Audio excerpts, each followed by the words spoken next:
Okay, we are still waiting for the participants to come in.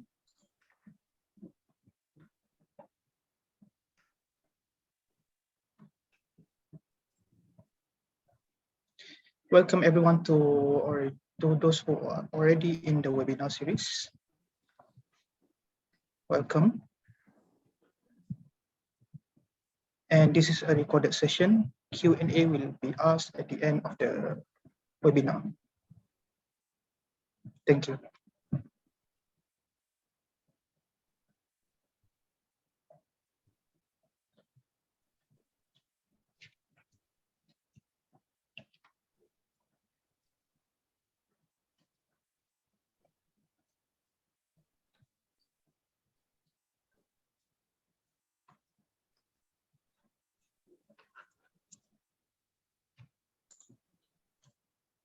Okay, thank you.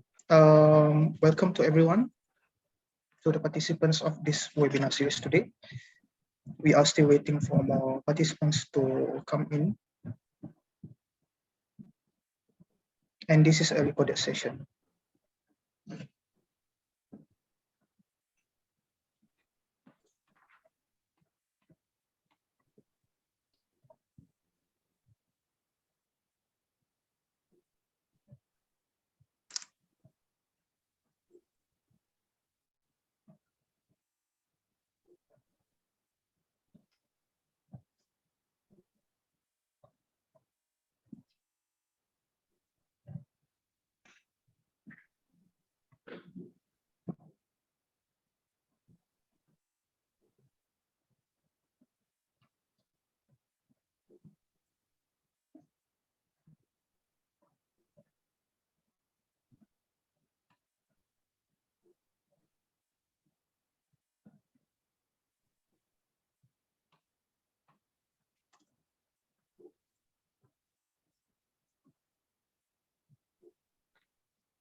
Okay, shall we start now? Okay, good morning, everyone. Alright. Sirih berlipat, sirih pinang, sirih dari Pulau Mutiara. Pemanis kata, selamat datang. Awal salam pembuka bicara. Assalamualaikum and a very good morning to everyone to this webinar series brought to you exclusively by the Penang International Dental College, PIDC, and the PIDC Virtual Circle, PVC. Earlier just now, I have recited the nursery rhyme. The consonants at the end of each line rhyme with the letter, making the whole stanza beautiful and harmonious. Same in the case of malocclusion. In order to make an arch harmonious, we have to restore the alignment using orthodontic appliances.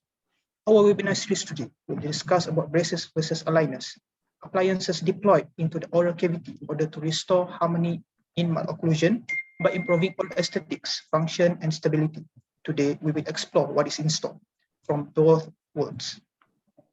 To harmonize dictions, we rhyme words with each other. To harmonize an orchestra, we tune the sounds all together. To harmonize malocclusion, we correct them using appliances. This is, ladies and gentlemen, is the arts and science of orthodontics. Our maestro, or should I say our speaker today, is none other than Dr. Kong Shankar, the legendary first batch of PIDC. Finished in 2011, he started serving in the government in Pahang from 2011 until 2014. He later served in the private practice in Bangsa from 2015 until 2016. And later on, he pursued his Master of Science in Orthodontics from the King's College, London in 2017.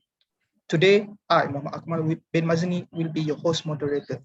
So before I proceed today, do share and subscribe to our PIDC YouTube and PVC Instagram page, and stay tuned for the upcoming contents from us. Need I to remind you, the Q&A session will be conducted at the end, and this is a recorded session and will be posted later in the official PIDC YouTube. So, Doctor, Before we continue, may you introduce us about what is the difference between fixed appliances and clear aligners? Right, thank you, Akmal. Thank you for the kind introduction. So let's start with our presentation for today, where I'll be talking about braces and aligners itself. Again, thank you to PVC for your kind invitation. Before we start, I would like to gauge my participants. So there's a poll in front of your screen. If you don't mind, can you please click on the poll so that I can gauge how are the participants like for today?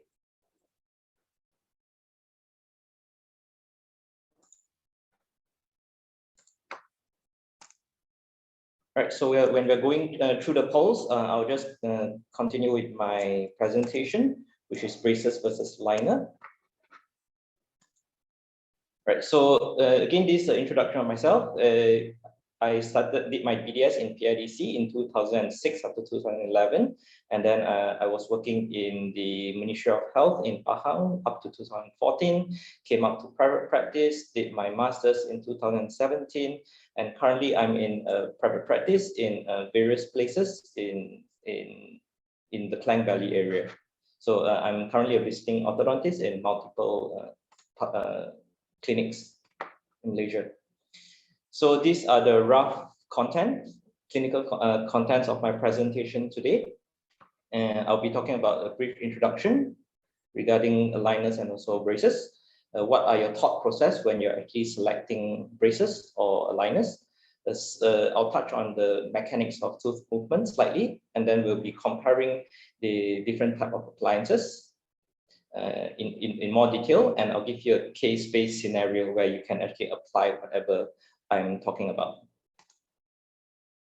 Right, so a disclaimer for my presentation. So this presentation is only for educational purposes, and I do not represent any companies or any brands, and I do not have any financial conflicts or interests. So let's start. So what it's orthodontics? We always start with the definition, but a very simple definition would be just alignment of your teeth.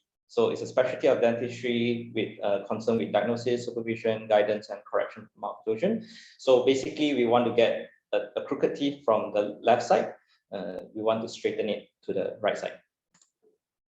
Okay, and how do we do this? Either by fixed appliances with braces, or we can use it by clear aligners. So fixed appliances and clear aligners, these are what we call tools that we use to actually get your teeth straightened.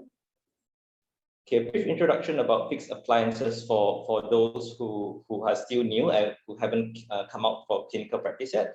So fixed appliances are basically braces that we actually stick onto your teeth. And the wires that you can see in the picture, those are the one that is the active component, which is actually moving your teeth. So it goes back all the way to 1925, where the first fixed appliances, the early fixed appliances were actually created. And it evolved into what we call a pre-adjusted edgewise appliance that we use today. So the main components will be brackets. So brackets, you can imagine the brackets as a tooth. The brackets actually get stuck onto the tooth, and that is the attachment or the anchor point that we are using to actually move your teeth. Whereas wires and also elastics or rubber bands are the components that we actually use to pull your teeth. Right. What we can see here is a car with an anchor point, where you can see that there's a theta point or anchor point at the car, and we are using a rope to actually tow a car. So this analogy can be applied to braces as well, where our braces is more like an anchor point, where we are using wires or the rope to the tow truck to actually pull your teeth. So this is basically how we move teeth with braces, and it's basically how it works. So a wide variation of fixed appliance exists, but two main, I would say, classification of fixed appliances. You can classify them by materials. You can see a metal and a white color one. So these are metal braces, and on the right side are more ceramic, which is more aesthetic. And the current braces that we use, probably we can see conventional types, which is on the left side, and we can see more of this what we call self-ligating braces. So for conventional braces, you can see rubbers tied around the braces itself. Okay, so let me look. Okay, so this is a braces, a conventional braces, where you can see rubber bands tied around the braces, and there's a wire running around. So the rubber bands act as to actually hold the wires onto the bracket itself so that it doesn't come out or it doesn't fall out. Whereas self-ligating braces, it has a gate incorporated in them, so you can open and close this gate, so it doesn't require any rubber bands or modules to actually tie the wire onto the bracket itself. Right? So self-ligating braces, they are commonly more known in their brand names nowadays. So when a patient comes to seek for treatment, in conventional braces, you don't see patient coming and ask for brands. Whereas you can hear a lot of patients coming into your clinic and asking, oh, I want a Damon, I want a Forestland, I want a 3M, I want something. So all these are self-ligating braces. They are brand names, and in general, we call them as self-ligating braces. So it's up to the orthodontist or the dentist to actually prescribe the bracket, and it's up to you whether you offer the type of braces as well. So you can see at the bottom here, these are a few of the examples of the brand names.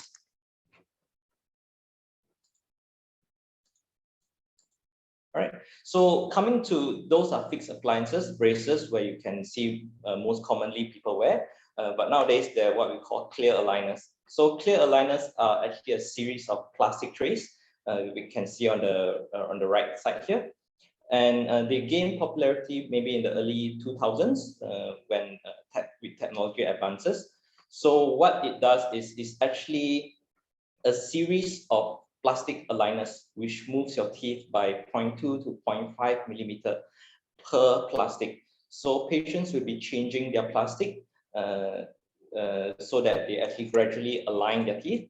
And if you can see from this video on the right hand side, so you can see that the teeth actually gradually straightens itself. It doesn't gradually straighten, but you can see aligners 15. So as it go 1 to 15, each small movement represents one aligner. So it moves your teeth by a little bit until your teeth get straightened. So the components of a clear aligners, if we compare it to a braces, so the attachments acts like the braces, so it acts like the anchor point where the aligners or the plastic actually holds on your teeth and control tooth movements, whereas aligner is the one that is actually pushing the teeth to the position that it wants. Right. So I've been asked to give you an overview because nowadays clear aligners are becoming more and more popular, and with social media you can see a lot of these brands. You can see Invisalign, Become, Zenium, and getting more and more popular. So this talk is mainly towards future dental practitioners. So you should be able to actually differentiate, or what I say, choose properly what clear aligners are. So all these names are actually brand names. So the most popular ones I would say will be Invisalign, the one which I'm using. So Invisaligns or any of these, they are actually brand names. So in general, they are categorized as clear aligners. So as clinicians, we don't use brand names. So we say we offer the patient clear aligners instead of using brand names. Right? So which of these are good, which of these legit, which of this is it works. So clear aligners itself, it's an appliance, it's a tool that we actually move the teeth. But before choosing your appliance, these are some of the questions that you have to ask. You have to do your own research. I can't be able to tell you the answers, but these are the questions you need to ask when you actually choose an aligner system. Is it available directly to the patient or prescribed by a dentist? So if it's directly prescribed to a patient by the company itself, then this is currently not supported by any most of the clinicians or orthodontists, because as we know, a treatment is prescribed by a dentist, and we need to make sure that the teeth is healthy, is good before we can actually prescribe any clear aligners. So choose something which the company is only prescribed by the dentist, not direct to patients. So next will be treatment planning. Who is doing the treatment planning? Is it by the dentist or is it by the technician? So the thing is, with orthodontics or with braces treatment, you are the main clinician. You plan your own treatment. The dentist or the orthodontist plans their own treatment, and you don't leave it all towards the technician, because you know what's best. You know where you want to position the teeth, whereas the technician can make everything look nice, but it is up to the dentist to actually determine whether that is the correct treatment or not. Next, you need to see who is monitoring it. Some of the companies actually say, oh, you don't need monitoring, the company will monitor it for you. But the important thing is the dentist will actually be the one monitoring the treatment, so that you know whether it's progressing well or not, which has the most reliable and it is most predictable. So there are companies that they come up with the aligner system, and 2 years down the road they go bankrupt something, and then you can't find them anymore. So look for a company which is actually reliable, and and research done, which has most research done, and think of treatment liability, meaning that if you prescribe any of these clear aligners to the patient, in the end, if a treatment goes wrong, who will be liable? Because definitely the company won't be liable if you are the one prescribing the treatment. So the dentist will be liable for any treatment which is prescribed. Okay, let's come with a thought process. So just now it's just a very brief introduction on clear aligners and also fixed appliances. Whereas now let's apply it to our clinical practice. So let's say this patient comes to your clinic. I've blocked up the extraoral. Let's say this patient comes with crowding and say, oh, I want to straighten my teeth. My teeth doesn't look nice. And then you as the technician, as the clinician, you'll be looking and say, all right, mouth crowding, some crowding of the teeth. I want to straighten the teeth. I took an X-ray, probably see a root canal treatment on the upper right 6. All right, let's go for clear aligners then. All right, so is that how you choose your treatment? So you go straight to the appliance that you choose, either fixed appliance or clear aligners. All right, so you should reverse this thinking. This is not how we are taught to diagnose and treat in our dental schools. So the thought process goes like this again. It goes back to the basics, where we go for examination, we go for investigation, we plan up, we give a proper diagnosis, list the problem list, you come up with a proper treatment plan, you have your aims and objectives, where you want the teeth to be, and then you determine your appliances. With the appliances, you think of the mechanics, whether this appliance or a clear aligner or a braces can actually achieve what I want to achieve. Right. So treatment options for the patient, it doesn't only have to be braces. It can be no treatment. Patient don't even complain that their teeth are crowded, but as dentists or orthodontists, of course, we see that and we want them to correct, but it's up to the patient's choice. It's mainly for aesthetics. So if patient doesn't want treatment, no treatment is an option. Functional appliances, I'm not going to touch it today. Fixed appliances can be labial, that means on the outside, or in the lingual, meaning at the palatal surface or the lingual surface. Clear aligners, it can be surgery. It can be restorative option, meaning let's say there's a spacing or diastema. We can probably put cement or veneers to actually close up the diastema rather than putting braces if that's not what patient is interested in. So I will be covering labial appliances and clear aligners in today's presentation. So today's topic itself is comparing both braces and aligners, but it's not that simple. It's not that clear cut. It's like comparing, let's say you're in the gaming world, should I use a long distance or a short distance hero or something like that? They do the same thing. They are both characters, but they use it in the same way. In a real life analogy, you can say I'm comparing a pen or a paper or a pencil. It's both does the same thing. I'm writing with it, I'm putting down on a piece of paper, but sometimes I choose a pen, sometimes I choose a pencil. So both has its advantages and disadvantages, and you need to know when to use what. So today's main the main message that I want to bring to you is it's not really what you choose, it's what you choose and whether you use it correctly at the correct situations.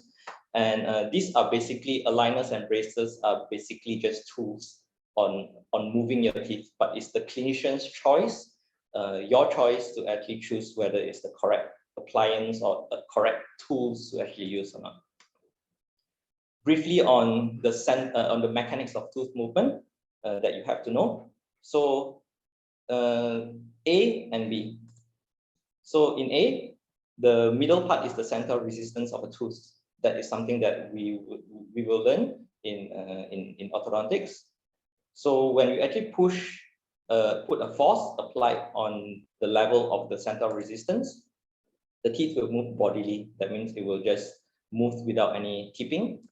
Whereas in scenario B, when I actually put the force at the level of the crown, it actually tips more than it actually moves bodily. So in most of the cases, braces or even aligners, we are actually applying force on the crown level rather than on the root level, which is impossible to achieve in real life situations. So a little bit more in detail about both, comparing both fixed appliances and also clear aligners. So as I say, the components for fixed appliances are braces and also the wires. But what you really need to know about fixed appliances is there are varying what we call prescriptions. So each bracket is specific for each tooth. They had different slots. I would say the bracket, if you look from a cross section, it has different dimensions. It has different angulations, and that determines exactly where your teeth is going to be. That controls the exact tooth position, and that in a way controls your tooth movement as well, right? So for braces itself, you need to know the prescriptions of the braces. There are many prescriptions out there. You need to know the mechanics of your tooth movement. You have to know which stage you are. So with braces wise, there are certain stages. So you have to achieve one stage before you actually go to another one. For example, you start with a soft wire or what we call a nitinol wire, and usually you progress up to a stainless steel wire. So there are different stages of braces that you need to know, and each of the steps of the stages you need to know what you want to correct. So you need to see into that. Whereas for clear aligners, it is the plastic. You can see here on the right side, it is the plastic, and the white color things that you see on the tooth, those are attachments which acts sort of like a braces that actually anchors the tooth movements and controls your tooth movement. So with clear aligners, what you need to understand is the mechanics as well. You need to understand the mechanics of tooth movement. And clean checks are usually what we say as a visualization of force movement. That means if you see in the video is created by a technician, and each of these aligners actually move your teeth, but it's not actually the end product, meaning that it's not the final position of the teeth. Whereas it is it represents the shape of the aligner, not what you see clinically. And you need to visualize whether it makes sense. Like the bottom picture here, you can see that the beginning is the blue color, and then the end result would be the white color.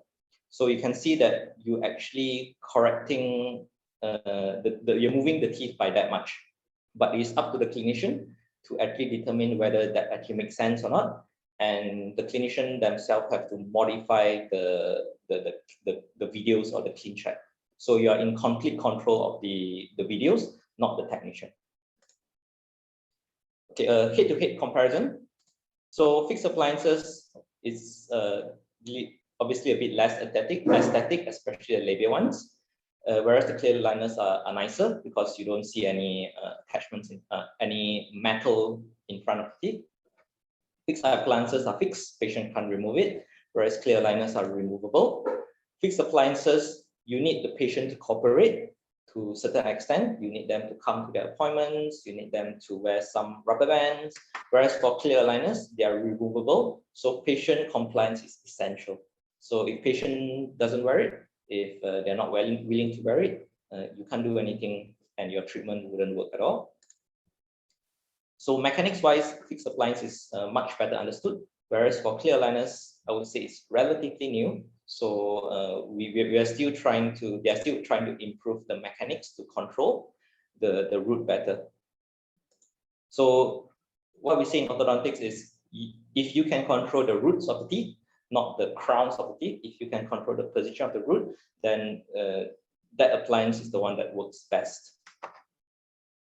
So for fixed appliances, you can actually modify your mechanics or your treatment in the middle of the treatment, because you are seeing them every month. Whereas for clear aligners, you need to visualize the tooth movements from the start to the end, because once the video is out and once you confirm to that video, all the aligners are actually printed all at once. So you have actually limited, you're actually limited at what you can do once the aligner is actually printed. So that's why you have to visualize what you are trying to achieve from the start to the end, even before you have started your treatment. So final result wise, which is better, a fixed appliance or the clear aligners? I will come to that in a short while. And cost wise, fixed appliance is relatively cheaper compared to clear aligners. I'm talking about the cost price and also the treatment price itself. All right, so one of my professors says lectures are one of the poorest form of evidence, where I can say whatever I want if it's not supported by any literature. So let's say what literature says when we are comparing clear aligners and also braces. Okay, so this is one of the study in 2009, which is quite some time ago, where they actually evaluated Invisalign. So this is the brand name again, the brand of a clear aligner, where they say that comparing the video that which I'm saying you, or the clean check or the video, is only 40% or 41% of what is achieved clinically.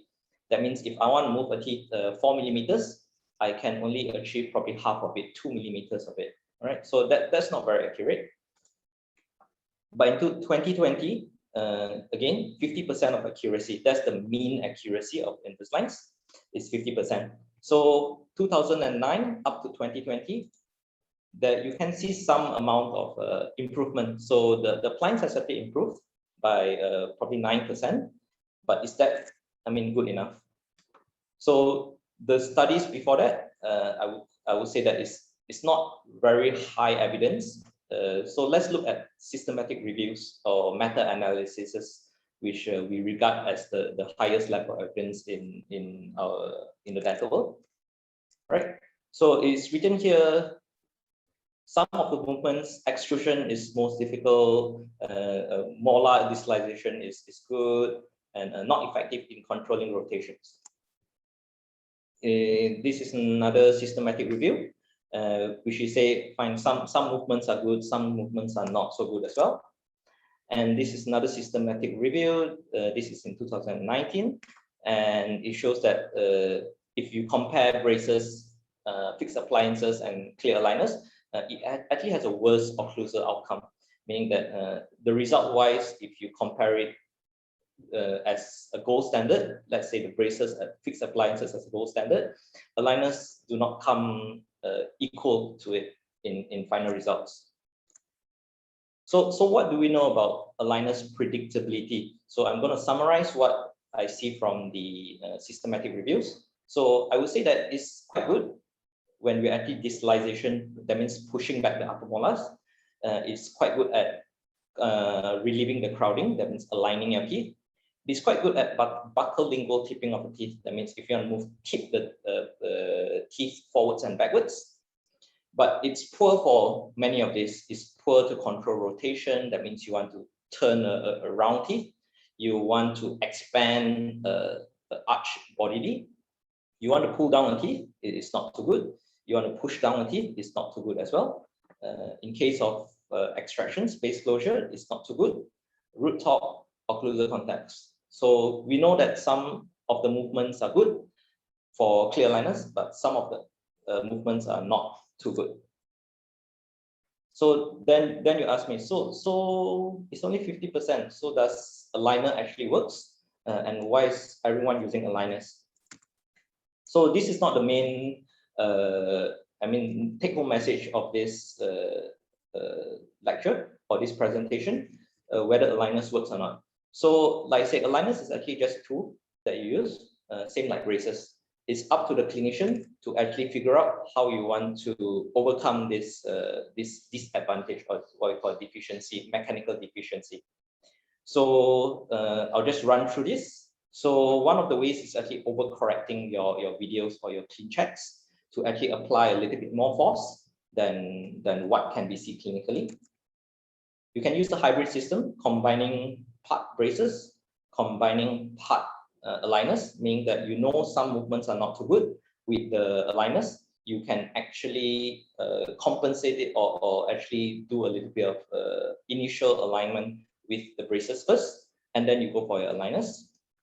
You can use screws to actually support your aligner systems, and you can accept compromise result, which as clinician, I don't think we should go for this third option, which is accepting a compromised result or a result which is not too good. All right, back to our clinical scenario, where we can see our patient with the crowding, and I told you we need to select an appliance for him. What can we do to actually align his teeth, right? So we'll start with this very simple case of just a very mild alignment.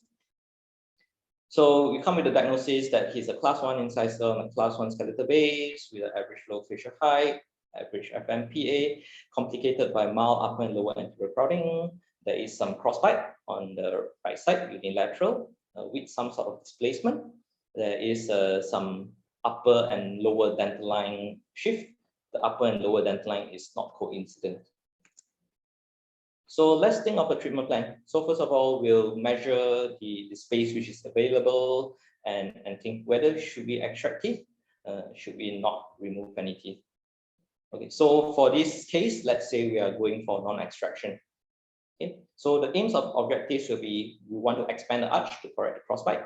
We want to relieve the crowding. We want to level and align and get the center line correct again. So let's think of clear aligners. Let's say the patient wants clear aligners.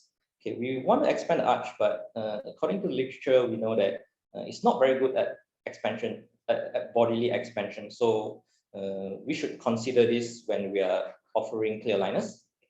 Is it good at relieving crowding? Yes, it is. So that's not a very big issue.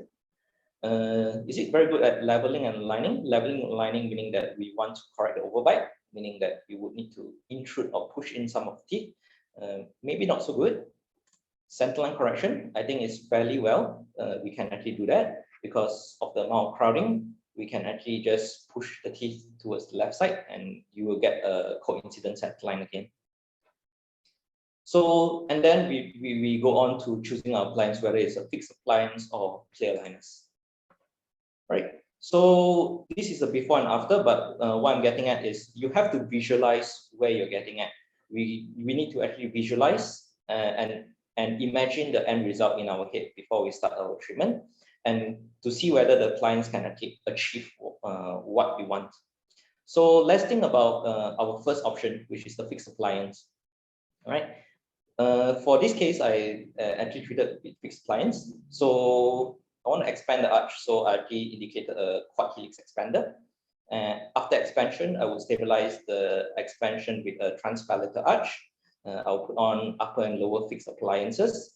Because of the amount of crowding, I would probably indicate some of intraproximal reduction to reduce the crowding and accept some amount of incisor proclination and get the bite settled, get a class 1 incisor relationship, get a class 1 molar relationship. So this is what you're thinking when you're actually prescribing a fixed appliance. First, let's say I go back to this patient and let's say I turn back time and say, okay, let's go for clear aligners. All right. So clear aligners wise, that, like I say, there are certain disadvantages. So like I say, how do I bodily expand? It might not be so good. So we can actually overcorrect this during our aligner stage. That means our planning stage. It's probably not very good at bodily movement of the upper right tooth, which is palatally placed. So I want to bring it out, but probably the root will be stuck behind. So I have to think of a way to actually bring it forward. So again, I would probably tweak some of my Invisalign clean check or the videos. It's not very good at pulling it down. Like the upper right canine, I will need to pull it down so that it's in contact. So I'll be thinking probably I will use a hybrid mechanics. I will probably ask patient to wear some rubber bands, put a braces there, wear some rubber bands, and actually help to extrude it. So in this sense, you can see that if the appliance doesn't work, let's say a clear aligner, doesn't mean it doesn't work. It's up to the clinician to actually understand what is wrong with the appliance and actually make some modifications to it so that you can achieve what the good final end results. All right, so back to this analogy again, clear aligners and fixed appliances, are they the same thing? So it is just a tool. It is up to the clinician on how well you understand the appliance to actually apply it into your treatment mechanics and achieve the best results.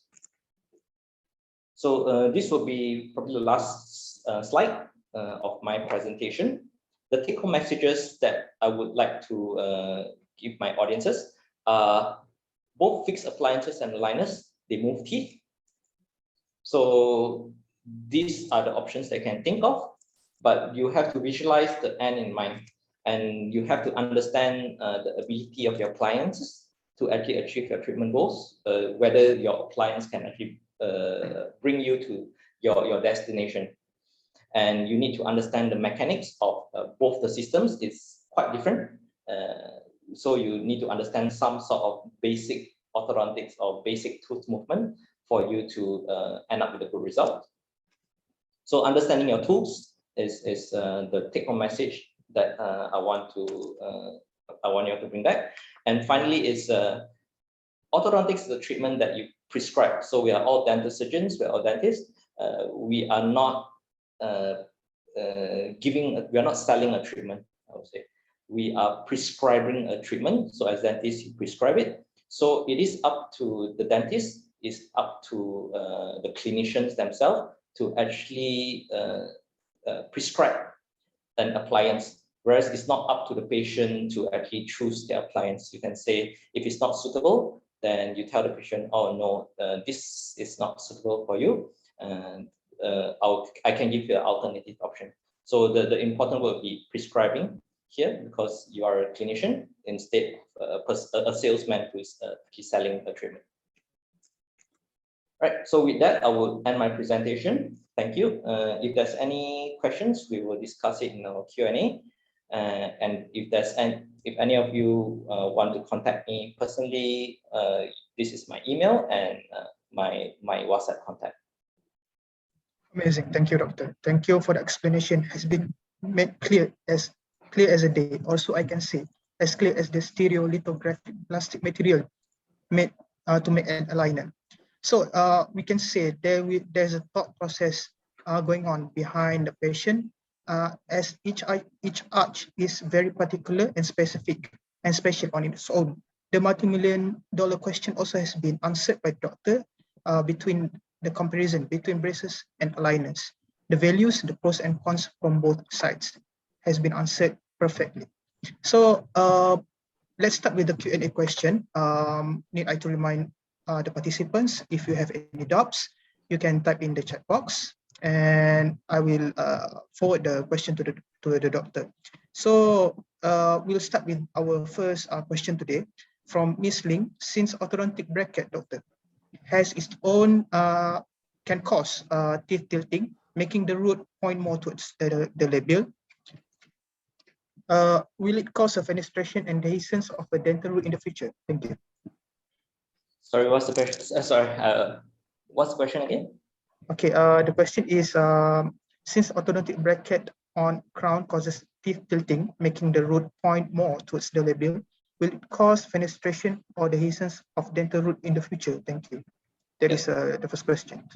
Okay, so regarding fenestration, meaning that it is part of your treatment plan as well. So before you start any tooth movement, we have to make sure that the bone is sound, and usually we take a panoramic radiograph and also electrocap to actually determine the position of the teeth in relation to the bone. So it is up to the clinician to actually plan where to position your teeth in the final position. So talking about keeping and things like that, it is up to you where you position the teeth.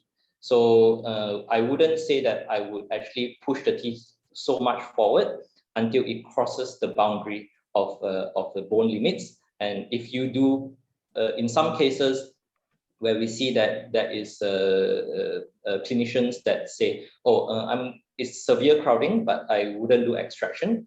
That is a dangerous point because teeth has nowhere to go. So if there's crowding and severe crowding and you don't do any extractions, that will actually just push the teeth further away from bone. And at some point, you will end up with a fenestration. So again, it's back to treatment planning.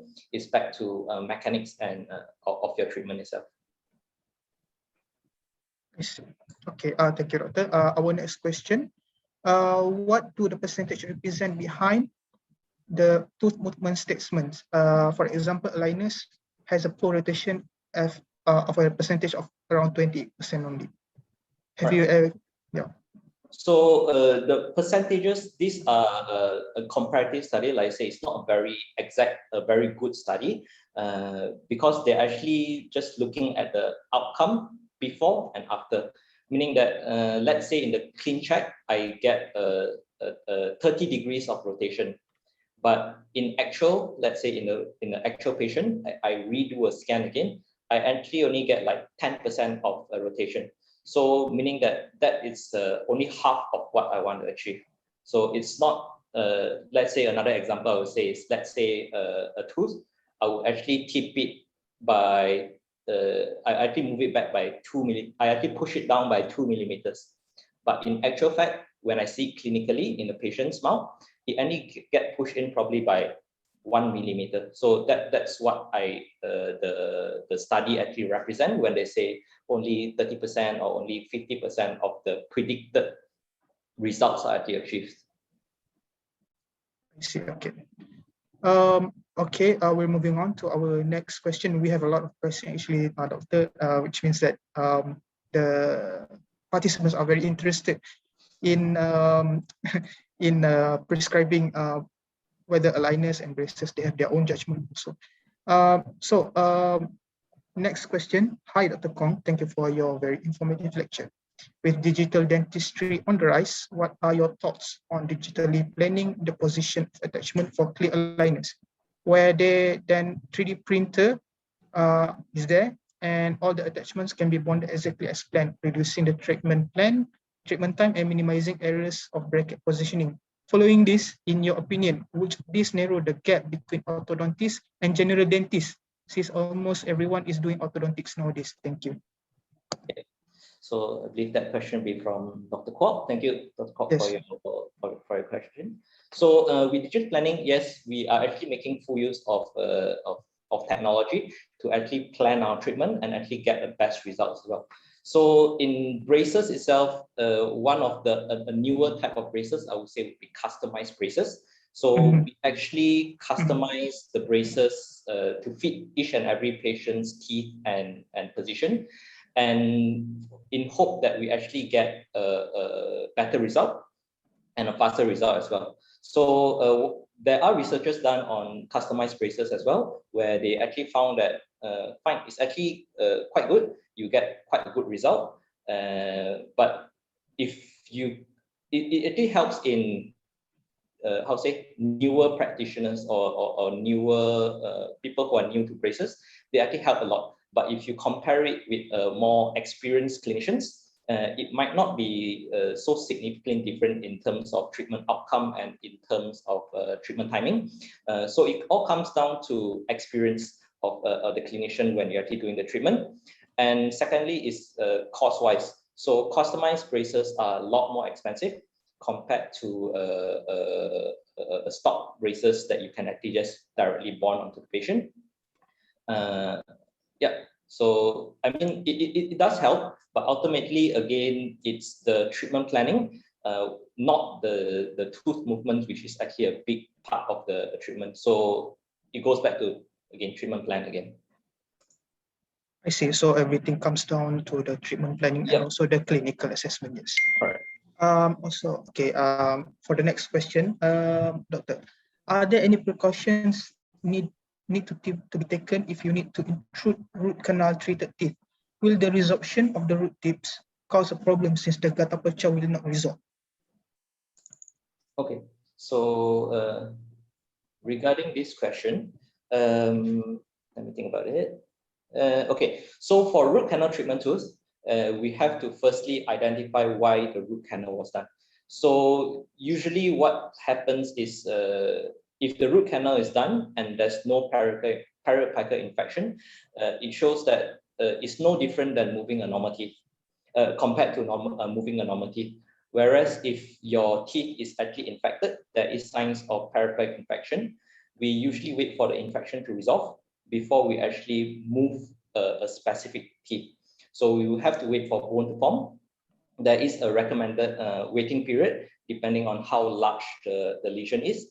And once the tooth is, the infection is healed or there is signs of bony infiltration, then only we start moving a teeth. So I would say there is a waiting period in root canal treated tooth if there is an infection. If not, it moves just like a normal teeth. So basically, we have to understand the tooth movement despite the root canal treatment that has been done on the particular teeth. The bone movement behind it. Correct. Whether there's any infection of the bones, and if it has infection, then it's always better to wait, observe, and not move that tooth first. Yeah. Okay. So we have a multi-million-dollar question here. Since the clear aligners are not very effective based on the literature studies that you have presented just now, why is it still very expensive, doctor? Okay, so like I said, it's not to say that it's not effective, but it has some limitations. So it's up to the dentist or the clinician to actually overcompensate this. So braces itself is not effective as well, but we have found ways and techniques to actually overcome these disadvantages, whereas clear aligners is relatively new if you compare it to braces. So I wouldn't say that the system itself is not good, it's not perfect yet, if you compare it with braces. But talking about cost-wise, why is it so expensive? It actually depends on the company that provides it. The cost itself is quite different. I'm not sure about other companies because I've never used them. But for Invisalign, let's say, the cost is expensive. Is charged by that's how much the company actually charges us. So that's why we have to charge it back to the patient, and it's charged in USD. So that makes it a little bit more expensive. Okay, all right. Yeah, doctor. So basically, it just depends on the material that is need to be used. I mean, like it purely depends on the patient's preference and also the treatment required as per the judgment from the doctors. Yeah. So, doctor, next question. What is the difference between top and tipping, doctor? Okay, top and tipping. So, how do I put this? Okay, I'll share one more picture here. Yes, please, doctor. So this will require some sort of graphical explanation.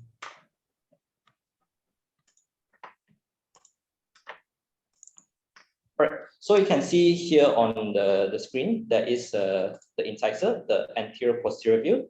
So when we want to tip a teeth, what happens is actually the crown just moves back,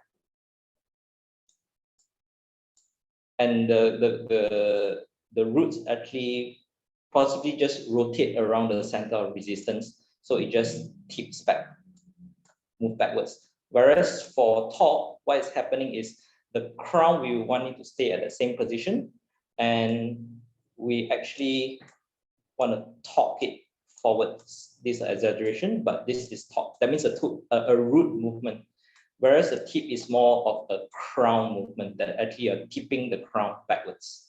So that's the difference between a torque and a tip. So torque, a root movement. Tipping is more of a crown movement compared to a root movement. Okay, so basically it just depends on which part of the teeth move, right? Correct. Okay. All right. Doctor, our next question is, hi, Dr. Kong, thank you for the sharing session. If a patient comes asking about a clear aligners specifically that are direct to the patient and planned by the technician to which you don't agree, can you walk us through on how you politely discourage them in order to do so? I mean, like, patient can be resilient about their preference. So Okay. how do you tell this to them? Okay, so firstly, if it's a direct-to-patient aligner system, which is quite popular in America and also some of the Western countries, because they are directly promoted or marketed to the consumers itself, right? So usually orthodontists or dentists, we would not want that to happen, or don't like this to be happening, because number one, we know that orthodontics itself is a treatment. So we have to actually diagnose and actually make sure the oral condition are actually well, and actually plan out a proper tooth movement, whether it's actually physiologically or logical or not. Whereas if direct to consumers, what's happening is they might not even go for a dental checkup. They might have, let's say, large caries and some infection on the on one of the teeth, which is not even detected. And this is dangerous because the patient will actually come up with, let's say, root resorption or some massive infection that actually might actually occur, because all these are actually undetected. Whereas if you go, if a dentist actually prescribes it, all dental surgeons or dentists are actually trained to properly examine as a patient as a general, examine the dental status before you can actually prescribe appliance or a treatment. So it all comes down to our basic training, where we need to actually screen the patient as a whole, screen the dental treatment, come up with a proper diagnosis and treatment planning before we can actually prescribe a treatment. All right, thank you, Doctor. So basically, when we are prescribing braces and aligners, we don't stick to the notion customers is always right. We have to give our own judgment also regarding their preference. All right, thank you very much, Doctor. So next question. We have 5 more minutes left, so I'll just run through how many questions that I can cover. So next question. Hi, I would like to ask the comparison of both in terms of comfortability and duration. For example, in case of mild anterior crowding. Sorry, what's the question again? The comparison of both braces and aligners in terms of comfortability, the comfort aspect of it, and the duration of the treatment. The comfortability of the treatment, if you compare braces and aligners, of course, braces will be a little bit more uncomfortable. It's a bulkier system, and it has more wires and more components to it. Whereas clear aligners they are definitely more comfortable. But if you're talking about discomfort as in tooth movement, the pain due to tooth movement, both of them, because we're moving teeth, there will be some sort of discomfort when we're actually moving the teeth. Whereas the duration wise of a treatment, comparing clear aligners and braces, it boils down to the experience of a clinician, or how good you are. If you are a good clinician who has been practicing braces for a long time, I'm sure you can complete the case quick. Whereas if you're new to braces, you haven't done it before, it definitely takes a longer time to actually get a good result for mild anterior crowdings. I see, okay. All right, our next question. I think this is the last question that I have to take before we end this webinar series.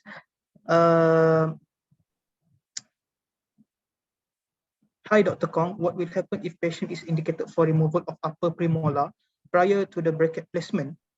Okay, but however, during the extraction, the premolar coming out together with buccal plate about 4 to 5 millimeter. Will the area become recession later on the bone, or it will recover?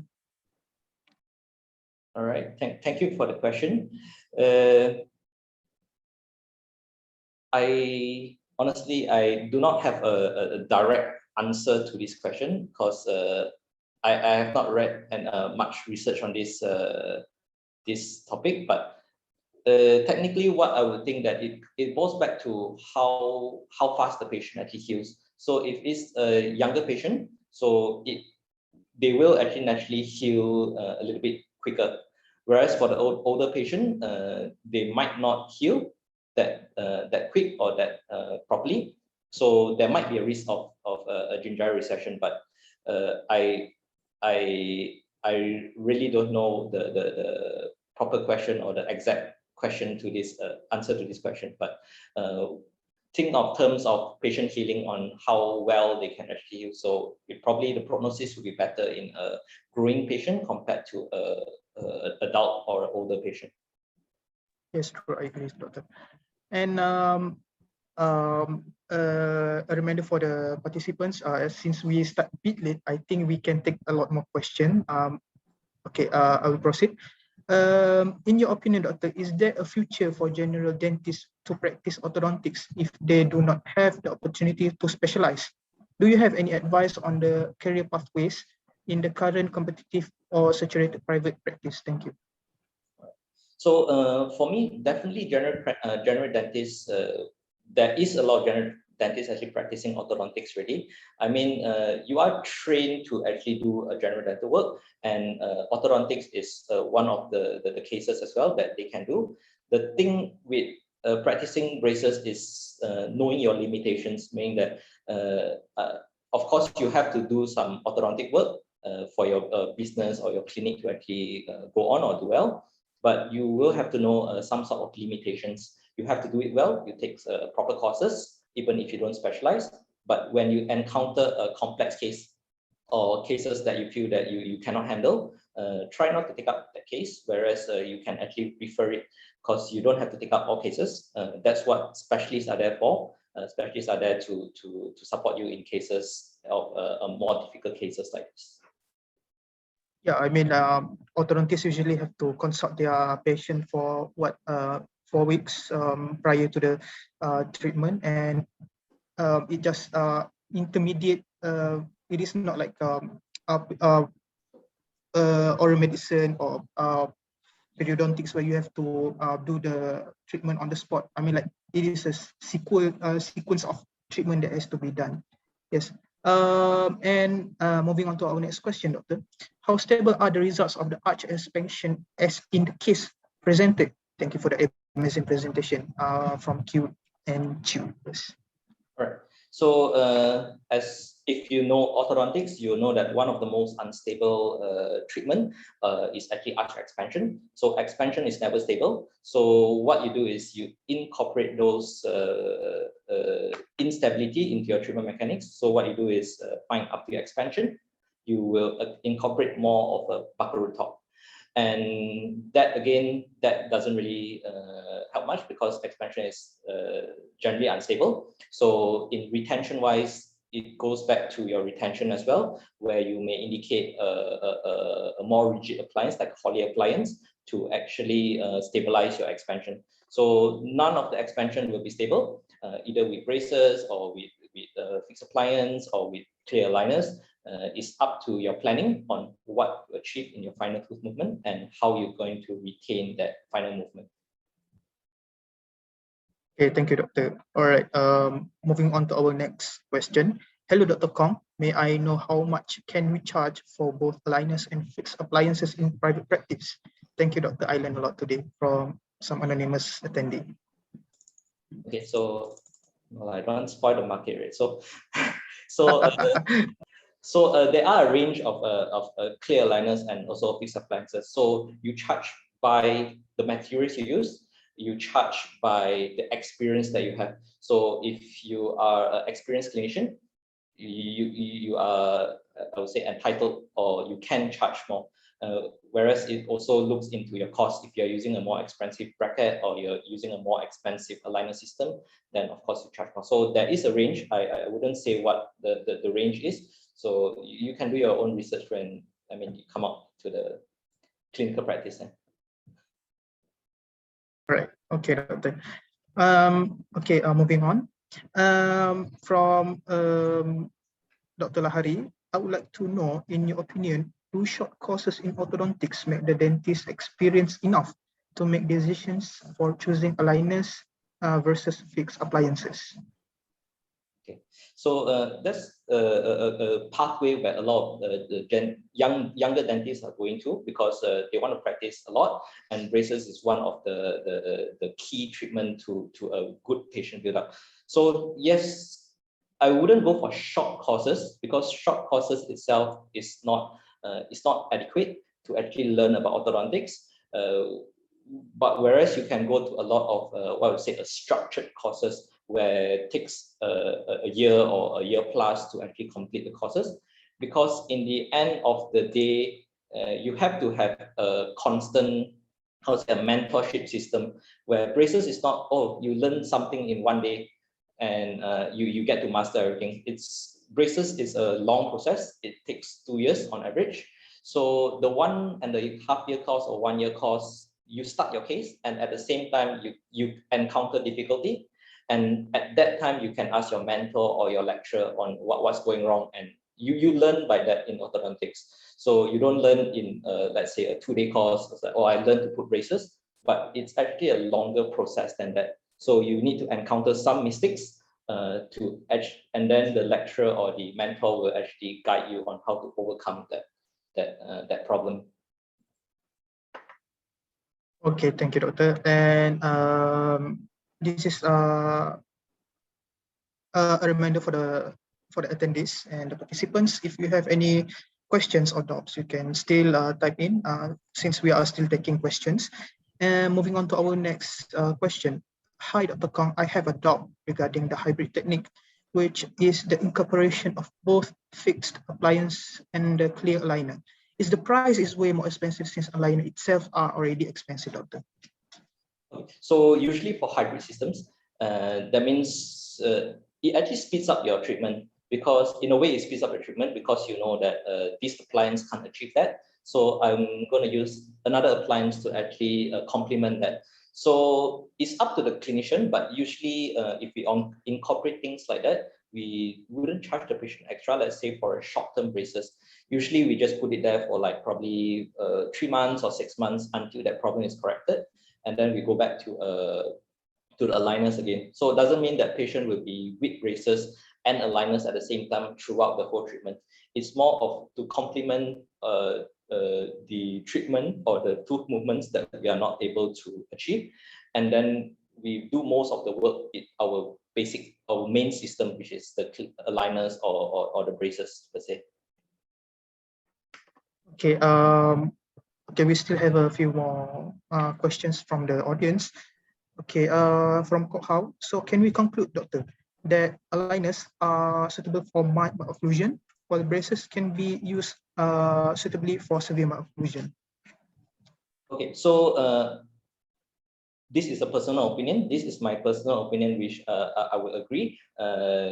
You ask different people will have a different opinion. So my opinion is clear aligners are to be used in milder cases, not too severe, because as I say, the root movements in my hands, I could not control it as well as I can in a fixed appliance. So I do agree with that statement, but however, that it's my personal opinion.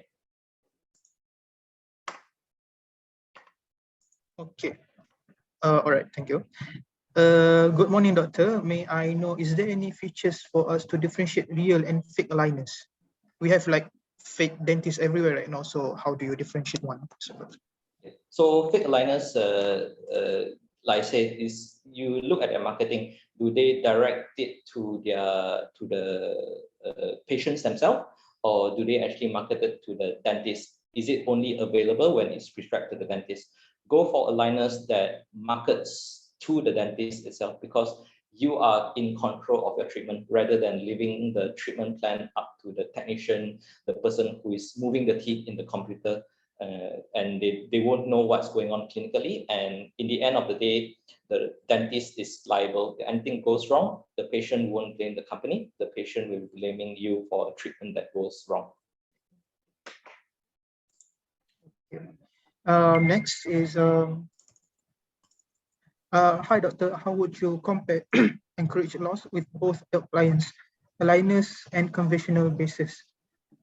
Also, for cases of a severe rotational anterior tooth, estimate about 45 degrees due to the excess tooth material, would clear aligners be considered as an option, since the clear aligners is not a very good for a severe tooth malocclusion or rotation? Okay, so to compensate for Anchorage loss, first of all, it's back to treatment planning again. You have to prevent Anchorage loss. So Anchorage loss is something that is a headache to deal with. So prevent that by all means. But if that happens, of course, you can undo it. There are several methods and several techniques to actually correct that, but it will actually take a long time. So my message will still be prevent Anchorage loss. And if cases which with severe rotation, so from my presentation, I'm saying that it's not good in correcting severe rotation, and I have to specify it's specifically more towards a rounded teeth, like a premolar. So if you can't correct rotation or rounded teeth, then by all means use a hybrid technique. So you can combine braces or just a button to actually help to correct the rotation first before you go into clear aligners. And our last question for today, doctor, is I would like to know any good and reliable structured short ortho courses available that you would recommend for the general practitioners. And also, can the courses be done online during this pandemic? Is it sufficient, doctor?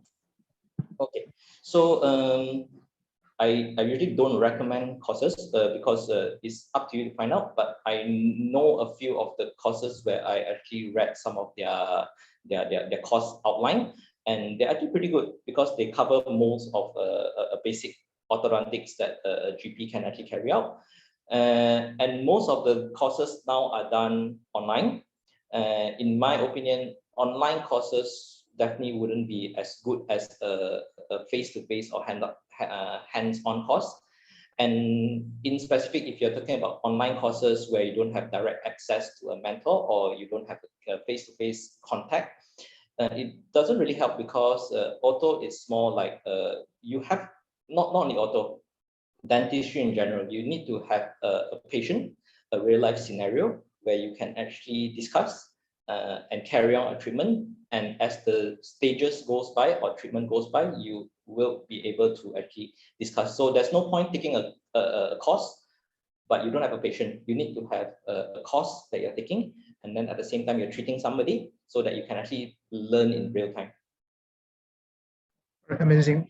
I'm so glad we have you today, doctor, to clarify us and enlighten us about the braces and also aligners.